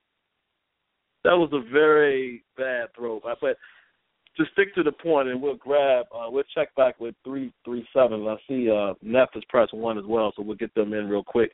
But just to touch on what Smitty said, like I've been continuing to say, I don't have a problem with anything that happens in a video sports game as long as it's done organically. That's the challenge. That's the challenge. Because remember this. I've said this before. I actually use 2K5, which is held as one of the best sports football games we've ever had, as an example. This video was made 2 or 3 years ago, but I showed a play where the offensive lineman just went dumb. And I said in that video, you know what? Have we ever stopped to think about that they program some of these mistakes to replicate what you see on Sunday or what you see on the hardwood or on the baseball diamond? I really believe that happens. So sometimes when you see blown coverage and stuff like that, that might be their way of replicating. I mean, it's tough for me to say that because I don't know, but that's my only answer. I don't think this might be another topic for the next show. I don't think everything that we see is a flaw. I really don't. Because it happens in every game. And the stuff that happens is true to form to what you would see in the sport. Sometimes you see offensive linemen get dumped. Or you see a receiver quit on a route. You know, matter of fact, we beat the Chargers this year primarily off of a pick six by a very mediocre cornerback, Antoine Blake. He can't cover too many people. For one, he's too little. I love his tenacity, but he's not a cover corner. But why did he get that pick six? It's because Floyd ran that in route very lazy. And as soon as it got picked off, Phillip Rivers went to him and was like, Malcolm. See what I'm saying? I think some of these things are actually programmed. That's just my opinion. We'll touch on that later. But I don't know. Like you said.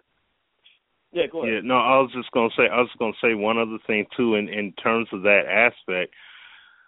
We see it happen in Madden. Defenders come through the line untouched, and it's like the O-lineman sees them, and it's like they move out of the way. We get pissed off about it. Lions had 9 plays, 9 at least, where the defense came in completely untouched. See what I'm saying? That's in real life NFL right there. So see that once again brings up that question. What do you do when you're making the game? And then us on the consumer side of it, how should we look at it? Should we look at it as, oh man, these dudes just messed up, they don't know what they're doing? Or, well, real talk, that's how the Lions O-line is. You know what I'm saying? Like they have those deficiencies, and that kind of stuff happens. No one has a perfect pocket. No one has perfect presence. Like, it doesn't play that way. So with those dynamics, how do you get that? See, and that's what I'm just saying.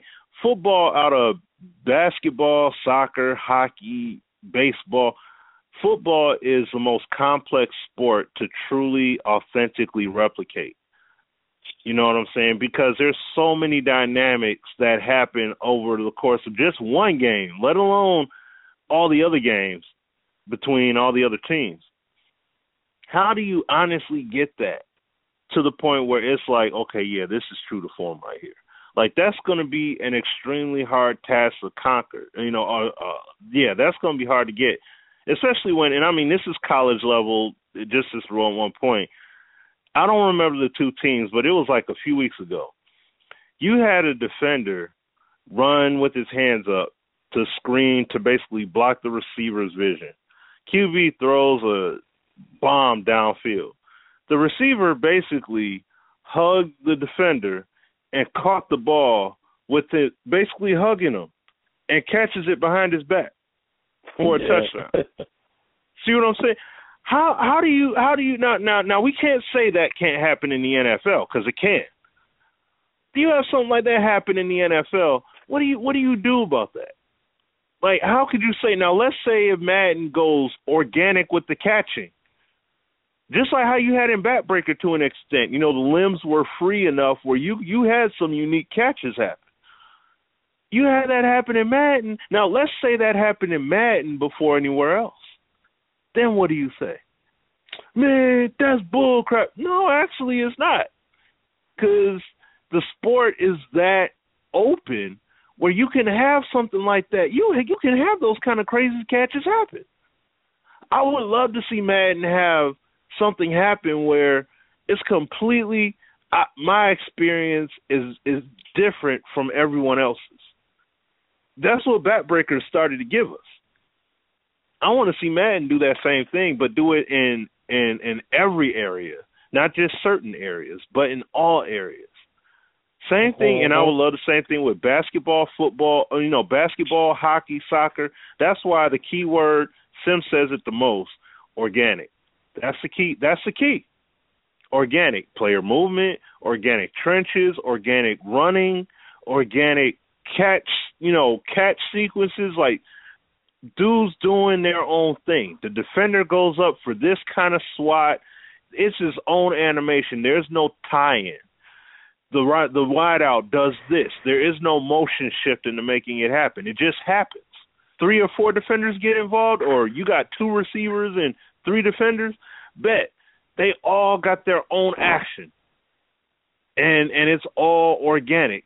It's not always going to play out perfectly, but at the same time, the principle of it is going to be legit.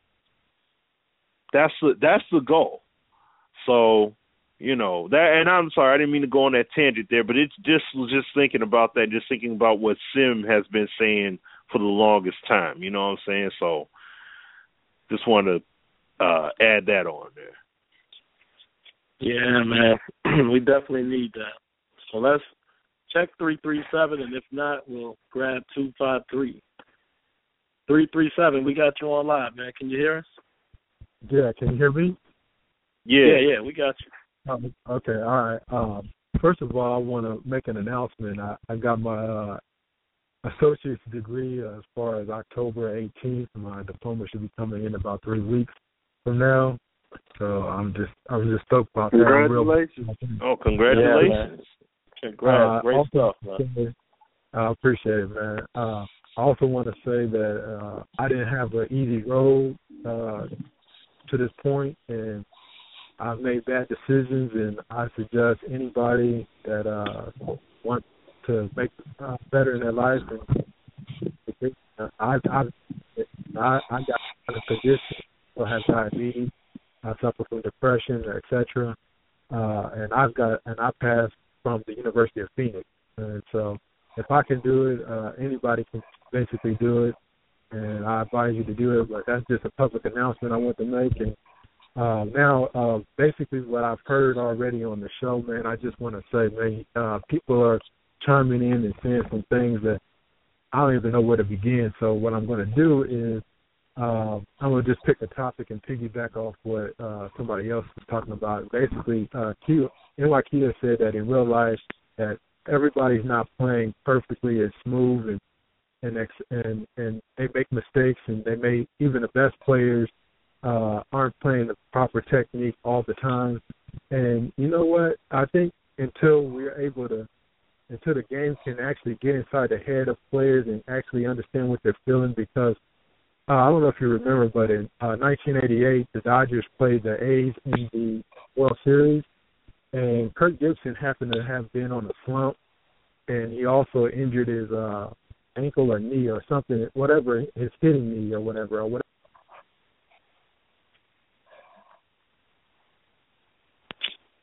337, we lost you. 337. Oh, man, he got cut off. Lost him. Yeah, he's there, so it might just be a bad connection or whatever. So we'll come back to him. If you can hear us again, congratulations, man. Because, you know, we know the stuff that you've been going through, even some stuff that you told me offline. But everybody, you know, you said here on the show that you were diagnosed with diabetes, man. But, you know, I think it's great when some of you guys come on here and do what you did. You know, it's just sharing your story. You know, that might inspire somebody who's listening, you know, to not give up and, you know, go for it. Go for your goal. But definitely, man, we'll check back in with you in a minute. We'll go ahead and bring Neff on, and I think the rotation is back on Smitty, so Smitty will give a reply. Well, we'll pretty much all reply, but what you got for us tonight, Neff? What's up, y'all? Just liking the way the show's going tonight. I probably wasn't even going to call because I'm trying to get these rosters done, but I like what Smitty was saying about they need more uncomfortableness in the game, because I've talked to all you guys about that. It should be as uncomfortable as a real head coach, to where you turn on that game, you don't know what the hell's going to happen, no matter how you plan. That's how it should be. It shouldn't be predictable and already I know how the game's going to go if I just run this one play all the time. They can't stop it. That's not football. That's not even sports. That's called hallucination and lots of drugs. But you have to be able to understand that every play is seconds. Every play has seconds. You got seconds to make a decision, sometimes less than a second. Like when you played defensive back, as I did a lot, you didn't have time to, you know, check the controller and see if you could outrun the receiver if your speed's better than his. You had to react immediately. And that's what football is about. It ain't about scripted plays when you're playing real football. Either you react or you get reacted, and it's never really pretty either way at times. But, I mean, when I look at how I'm doing these rosters, and I've been, you know, doing a lot of gameplay in between, the ratings make a hell of a difference in this game. I understand about the pass rush thing and the nerfing, you know, the spectacular catches. I've nerfed those a long time ago. I nerfed those in 15 because not every player makes those catches. Like Sim's video the other day, he was showing Green Bay and Dallas. And there's a factor that I took away from the game that nobody knows about that I'm not going to really say, but I told Sim after the game, I said, you know, there's major factor that I left in that game, but Dez was killing Green Bay on his own, pretty much. And that end zone catch was a great catch. It wasn't a spectacular one-handed over-the-back catch. He was just killing them because Sim picked the right plays and he made the right decisions in those seconds. Even in Madden, you got seconds to make a decision. You don't got all day. So I don't know how they're going to improve the pass rush. I already see the pass rush working well the way I got it, but I guess they're going to do something else with it. But it's all about, like Smitty said, you got to be uncomfortable. You should not walk into a football game, even if you're the Patriots playing against, you know, the worst team, and feel comfortable playing them. Because if you do, then there's something wrong. That means you got to use real-world strategy. And when I've been playing this game lately, that's what I've been doing. You have to. So I wasn't going to call it. I was just going to kind of let it go. But somebody made that point. I couldn't. I had to call it because I like the game where like Sim has it on default and all pro because I get the best challenge there because I don't know what's going to happen. All Madden, you kind of know. You kind of figured it out. Mm-hmm. You're going to get cheated at some point. But All-Pro, the computer plays you a hell of a lot better. And you have to make choices. Key word for those who don't understand football or think they understand football. You got seconds to make choices. That's it. You can talk to any NFL player and ask them, how long does it take for you to call the receiver? I don't have time to think. I have to react. So I'm going to leave it at that, y'all. Have a good one. It'll be down to 6 by the end of tomorrow. Just letting you know that. Later. That works, man. Yeah. My man is working. We almost ready, y'all. But and then I'll throw it to you, Smitty, after this. But it's like he said, man. I mean, we play the game straight up for the most part, and we make some bad decisions playing against the CPU. But go look at some of them games I got posted. Look at the live streams. A lot of those live streams are his rosters, like the Cowboys and Green Bay. And then, I posted the game that I played against my man Bob in the CFM League, the Game Changers League. Just look at these games. When you play the game of football, you see good stuff happen in that. You see where, okay, we need to tweak this, we need this, we got to get this aspect. But you see it. You see it as football happening. And this is what I've always waited for Madden to get to a point where I can say, yo, man, I could actually play some football. Look at that play right there. I hope y'all are watching this game. Number 22 for the cornerback for the Dolphins got lost on that play, and Brady threw it back shoulder. Right? Now, let's just be honest. What would a lot of people say if they saw that in that? What's he doing? Look at this play. Look at the touchdown that just happened. Where were the DBs? They got completely lost. There was 2 DBs over there, and Edelman still got into the end zone and caught the ball freely. Oh, well, wow. Okay, now they say it's pass interference on the offense. Okay. But let's use the play before that, like I said. It happened. And the only thing, again, folks, we're not saying that Madden is perfect, 2K is perfect. No, there are glitches as well.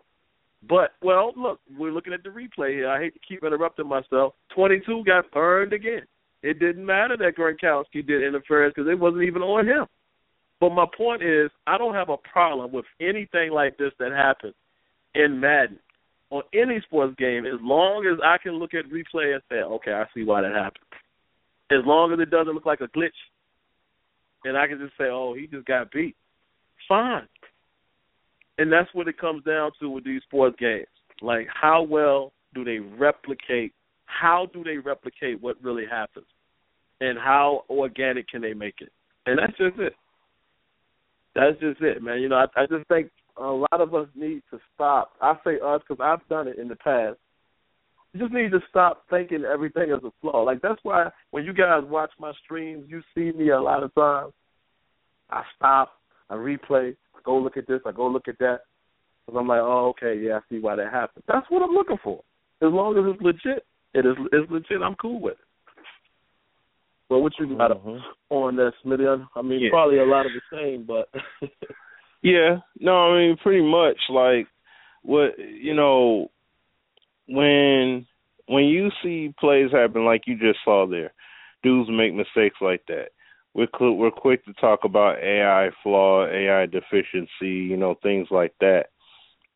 And the thing is that, what, I would love to see, and now going back to Neff's point, because I want to focus on what he was talking about with the, what I want to see with the trenches is if you have a stout O-line that just holds the wall, I want to see that.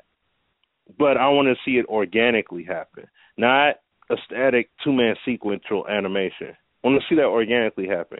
If you don't have a great O-line, but they're good at least driving the defender away for a moment, I want you as a quarterback to have to learn to do your drop back but step directly in to the pocket and throw it. Mm-hmm.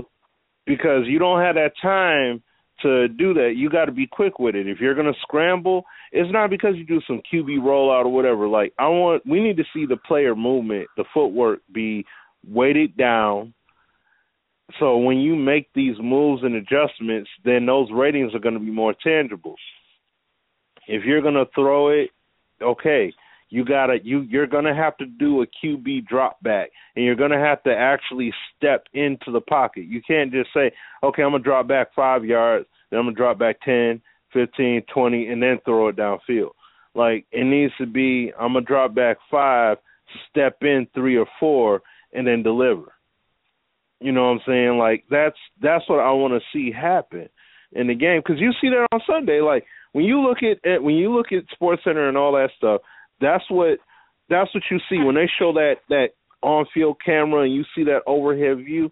You see what you typically see out of the O-line is holding them steadily, or you see the O-line or you see the D lineman just rush right past the quarterback and then come back up, because the QB will drop. He'll do his 3 or 5, 7-step drop and then step in and throw it. It doesn't have to be the ultimate athletic QB, but then you look at, like you said, Tom Brady. He takes 2 seconds to make his read, and he's getting it out of there. It's already determined. You know what I'm saying? Like, we want to see that kind of stuff unfold from the QB to O-line correlation, and then the defense to O-line interactivity correlation. I know I've said that like 3 times already, but that's how much emphasis, you know what I'm saying, because the game is won and lost in that area. So it's like we need that. You know, we need that, but we need that part of the game to be as untethered as possible. So, but I feel what Neff is talking about. So, and he already knows what it is as far as calling in. We already know what it is. It's all gravity there. So, and it's exactly what you said, man. And I got a couple videos coming at some point that, and AZ has always said this, and I'll throw it to AZ in a minute too. Playing the game on slow, I've gone back to it. At first, it felt a little too slow because something was happening with the game where the speed was changing. But since the last pack that had came out, I'm not seeing that problem as much. But, and I made this point in the live stream, and Neff actually agreed. He was like, yeah, you know, that is why that happened. This is just a theory. I think the reason why the game looks better and slow, not only just because obviously when you slow it down it looks better, but also because of their sequences, right? Because of the 2-man animation and all that, they have to get pulled together. And I think when the game is fast, it's going to look worse because that animation has to catch up. I'm not seeing as much of it with the game on slow, and I'm going to show a couple plays in a video where the 2-man sequence with the DB and wideouts looked a lot smoother. You still can see a little shift, but it looked so much smoother on slow. So that just goes to show you, man, like once the game gets to that point to, piggyback on Smitty's point, when we can untether these animations, that's when I think we're going to have a ball game. And get ready to be pissed off because people really going to be mad of how much coverage they blow and the DB ain't fast enough to keep up and how many people stay wide open on a slant because you ain't leaving somebody in the middle or you're not shading inside. Then you're going to see people really get pissed. But, I'll throw it back to AZ while we wrap up to expand on that because I know he's big for playing on slow. Have you gone back and done that on 16? I hadn't done it on 16 just because I just, had been liking the settings and the game from how it felt out the box. But as far as, how I felt about previous Mads and putting it on slow, I just felt like plays developed better. You would see less herky-jerky movements and animations trying to catch up to one another just because the gameplay was a little slower. And I guess the animations had time, but that's something that I'll, examine going forth with the league. But I don't know, man. It's just I've enjoyed the game, just period. And that me going 18-0 and have been undefeated I'm sure that's a part of my enjoyment as well. But even if I wasn't undefeated, I'm just enjoying the game because I'm playing with like-minded individuals. And any sports game that you play with like-minded individuals, I think you're going to find yourself an enjoyable time. You find your fishbowl and swim in it, and there's not much, stress and trepidation that can be had because you're playing with individuals who are not trying to exploit the game. They're not trying to find loopholes to exploit the AI. They're not trying to nano blitz and find computer-generated edges. They're just playing the game and trying to play chess over checkers. And chess will always be one of my favorite games to play. So now that we're getting to that point with Madden, that's what I've been asking for. Chess over checkers.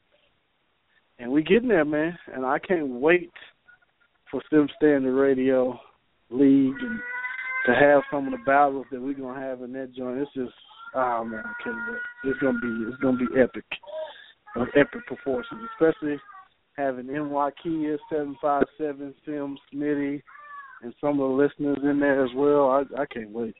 And Neff is doing an outstanding job. I said I was gonna get on and play for 2 games, play for 3 hours, stream for 3 hours the other day with his roster. The roster, bro. So, yeah, the rosters are serious. So I had a game, man, in preseason because I started. I can't wait because I'm going to start my offline CFM at the same time. But I did a test one, with teams. I think I got 20 teams on my roster that's done, and the Jacksonville Jaguars. I don't even think the Jags are done on that roster, but in preseason, I went into overtime and won the game 23-20. All pro, default. I played that game. I think I'm doing 8-minute quarters. But what I'm starting to notice, and people have been telling me this as well, the longer the quarters, you start seeing the game plays better. I don't know what correlation that has, but I guess it allows you start to see more effect of the game when you extend those quarters up. Neff has been telling me that for a long time. But, it's showing itself as well in the Game Changers League because I think we're playing on 11-minute quarters, and I have to agree. So I've been playing mine, on 8. I might bump it up to 10, and I had a heck of a game, 23-20 in preseason. I mean, it's a good game, man. I'm sorry. I'm sticking to that, and that's just my final statement. So we got a minute and a half left. Anything else you got, Smitty and AZ, before we wrap up? No, not exactly.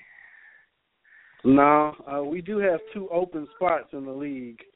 If anybody's trying to join, just hit myself, Smitty, or Sim up on Twitter if you're trying to get in and you're not already in the league. We have 2 teams open. I think we might be down to 1 because one guy inquired, so we'll see what his response was. But we're going to be at 432 after being at 20 last year. So that speaks about the game, too. Yeah, that's going to be great. I can't wait for that.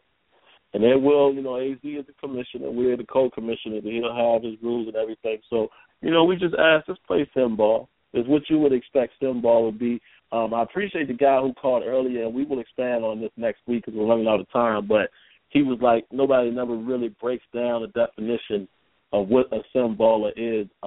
Mainly, it's just, playing your opponent and not playing the exports in the game. But we'll definitely give a more elaborate definition of that. And most of us know what that is, when you play. Not going for it every 4th down. I mean, 4th and 10 on your own 20, that's not SimBall. But anyway, guys, we definitely appreciate you tuning in this week. This was a great show. We'll be back. You guys be safe out there for Halloween. Hope to hear from you guys next week. Peace. Peace. Once again, guys, thanks for coming by. And if you want to interact with me live, head on over to Sim Standard Radio every Thursday night at 8 p.m. Eastern, along with Smitty and Azure Fact. The call-in number for the show is down in the description. Now, of course, for more content, go ahead and click the link above. And before you go, don't forget to rate, comment, and subscribe. All right, guys. Until next time, lights out.